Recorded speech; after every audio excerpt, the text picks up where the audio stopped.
Assalamualaikum guys, selamat datang ke SRTV. So malam ni adalah perlawanan kedua bagi saingan Piala Malaysia Perjalanan Sabah FC sama ada kita berjaya untuk menempati tiket slot ke perlawanan akhir di Stadium Bukit Jalil nanti. Siapa lawan kita? Itu belum pasti lagi, tapi kita akan bertumpu kepada Sabah FC untuk perlawanan ni, di mana Sabah akan bertandang ke Stadium SSI berbekalkan defisit 1 gol. Okey. Apapun itu adalah satu keputusan yang cemerlang bagi aku lah, okey. Hasil daripada pertemuan Sabah menentang JDT pada hari itu, di mana JDT hanya berjaya menjaringkan 1 gol. So, memberikan Sabah peluang yang agak baik juga untuk membuat sesuatu di SSI. So, sedikit recap mengenai sejarah Sabah FC berada di pentas final Piala Malaysia ni adalah pada tahun 2002 dan juga 2003. Ya, betul. Itu sewaktu menentang MPPJ pada tahun 2003 dan 2002 menentang Selangor, di mana kita telah tewas pada kedua-dua perlawanan tersebut. Jadi berbekalkan defisit 1 gol pada perlawanan ini, di manakah peluang kita, di manakah chances kita untuk cuba membuat sesuatu untuk menentang JDT pada perlawanan ini. Tapi sebelum tu guys, aku mau share dengan kamu dulu kad kuning yang telah diterima oleh pemain-pemain pasukan Sabah di sepanjang kempen Piala Malaysia 2022 ni. Kalau kamu nampak situ ada dalam OKS pun termasuk dalam senarai juga. Dia pun antara yang terkena kad kuning pada perlawanan waktu menentang JDT itu. So sebenarnya ada lebih kurang 9 pemain di sini yang dikenakan kad kuning. Aku risau benda ni akan menjadi efek untuk pasukan Sabah sewaktu beraksi menentang JDT nanti, pasal sekiranya Sabah ingin ke final dan ingin mengekalkan depth squad atau kesebelasan utama yang kebanyakan nama ni adalah merupakan pemain yang banyak beraksi untuk saingan Piala Malaysia 2022 ni lah. So itulah aku risau sekarang. Adakah kita mampu untuk cuba memaintainkan apa yang telah kita pamerkan sewaktu menentang JDT di Stadium Likas tu? Kalau sekiranya jenis permainan itu cuba ditampilkan oleh Sabah FC, ia sudah pasti akan memberi efek untuk pasukan Sabah sekiranya mampu ke final nanti dengan mempunyai beberapa pemain yang depth squad yang kurang lah. Sekiranya penama di dalam list ni mendapat kad kuning seterusnya, itu kad kuning kedua mereka yang membuatkan mereka tidak dapat beraksi ke final. Tapi untuk maklumat anda, Hanafi Tokyo sudah mendapat 2 kad kuning di sepanjang kempen Piala Malaysia ni, membuatkan beliau tidak akan berada sewaktu menentang JDT di SSI nanti. Antara 2 pemain lagi yang tidak akan dapat beraksi untuk perlawanan ni, ada 2 pemain ni adalah Irfan dan juga Stuart Bacon, kerana mereka berdua ni adalah merupakan lone player daripada JDT. Oleh itu mereka tidak akan dapat beraksi pada perlawanan ni,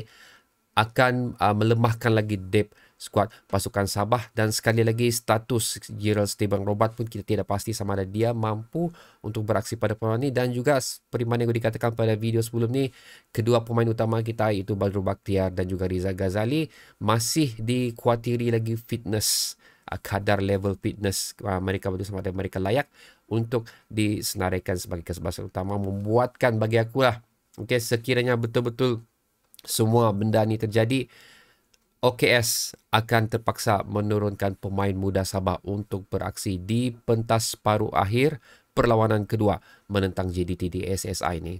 Walau macam mana pun guys, kalau kamu ada follow beberapa artikel yang ada di media sosial, kalau kamu tengok kebanyakan apa yang dikatakan oleh pemain Sabah sendiri, OKS sendiri, juga peminat-peminat Sabah FC menyandarkan, bersandar, menaruh harapan kepada 2 player ni yang telah beraksi dengan cukup cemerlang untuk beberapa perlawanan kempen Piala Malaysia 2022 ni, especially Damian Lim guys. Dengan ketiadaan apik oleh kerana kecederaan, Damian Lim diberi tanggungjawab utama untuk menjaga gol gawang pasukan Sabah, dan beliau telah beraksi dengan cukup cemerlang pada beberapa perlawanan sebelum ni, dan terbukti sekali lagi sewaktu menentang JDT beliau juga berjaya menampan beberapa percubaan yang dilakukan oleh pemain JDT. Unfortunately, Arif Aiman berjaya membolosi beliau pada minit ke-34 pada perlawanan tersebut.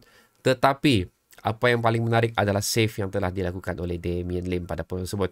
Sadil juga adalah merupakan satu individu yang mempunyai peranan yang besar pada perlawanan tersebut, mendapat beberapa sepakan free kick yang tepat ke gawang. Satunya terkena benteng pertahanan JDT lah, tapi beberapa free kick beliau berada tepat ke gawang yang hampir memberi advantage untuk Sabah FC pada perlawanan tersebut. Walau macam mana pun beliau tidak dapat beraksi untuk beberapa perlawanan awal untuk saingan Piala Malaysia ni, tapi alhamdulillah beliau kembali cergas dan berjaya untuk kembali ke dalam keputusan utama sewaktu menentang JDT, dan insya-Allah beliau akan kembali lagi menjadi tonggak utama dalam keputusan utama untuk Sabah FC sewaktu bertandang ke Stadium SSI nanti. So dua pemain ini adalah merupakan sandaran utama untuk Sabah FC pada perlawanan tersebut.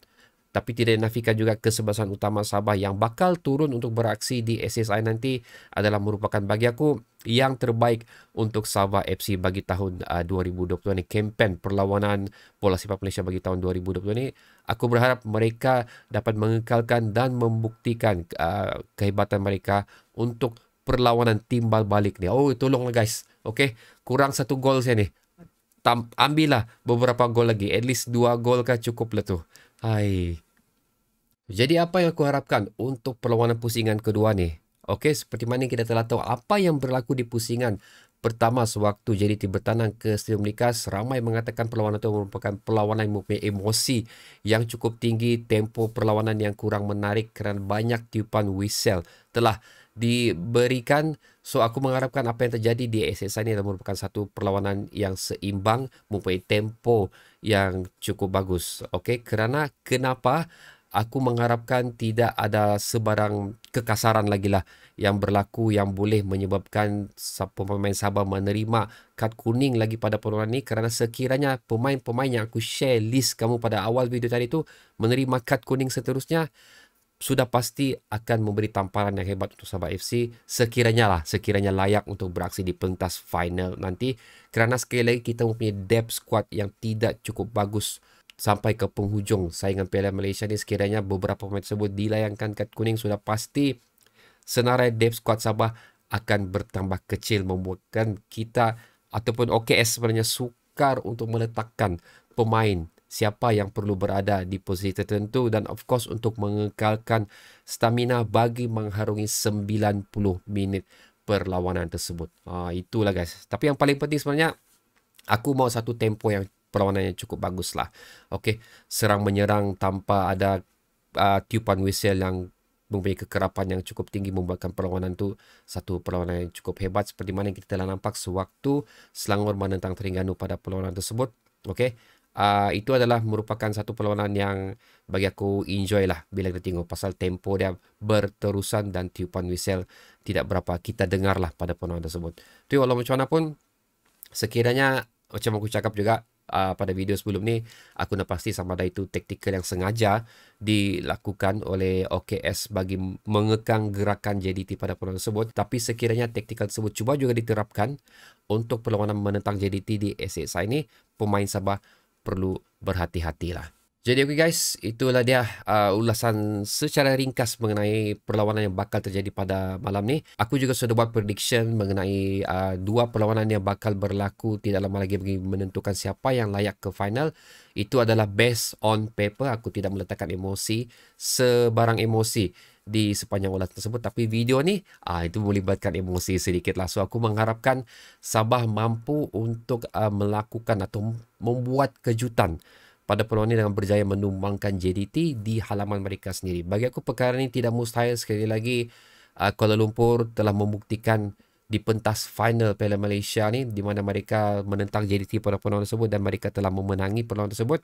Dan of course sekali lagi, bagaimana Seri Pahang berjaya mengikat JDT di halaman mereka sendiri sewaktu saingan Liga Super tahun 2022 tu. So again guys, jom kita beri semangat untuk pasukan Sabah FC kita.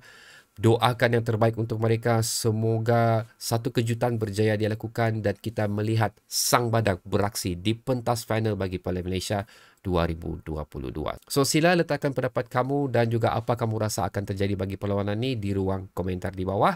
Dan sehingga kita berjumpa lagi pada video seterusnya. Assalamualaikum.